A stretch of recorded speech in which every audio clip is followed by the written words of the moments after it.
De tv-beelden die op alle stuurders in Nederland te zien wienen cruciaal voor het politieonderzoek. Op grond van dit materiaal pakte de politie 16 Cambuur-supporters op.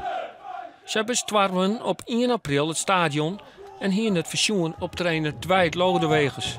Lodewegers is vervolgens naar boven gerend via het spelershome, waarvan hij de deur achter zich op slot heeft gedaan.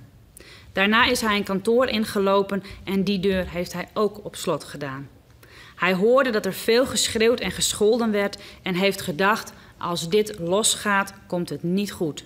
Lodewegers stapte op om slimmer vat te komen. Justitie ging daarna achter de railskoppers om. Fjouwer moest nu het vak komen. Een van hen hier al een stadionverbod voor heel Nederland, wie al straft voor geweld bij Cambuur Grains en ging op 1 april weer in de fout.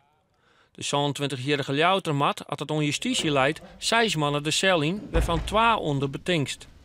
Dat is te zwier, vindt zijn advocaat.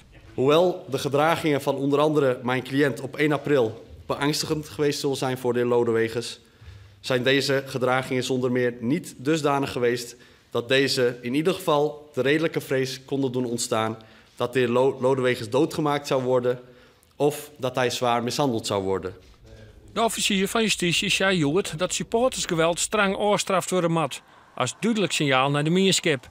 Want de gevolgen binnen grut van de slachtoffers net in het laatste plak voor de voetbalclub Cambuur. In het hele land werd schande gesproken van de acties van de supporters.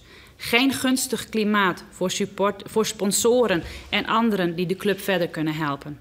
Zij willen niet geassocieerd worden met dit soort wangedrag. En ook andere clubs in de eredivisie zullen de supporters van Cambuur niet met open armen ontvangen. Op 30 juni moeten nog meer Cambuur-fans voorkomen.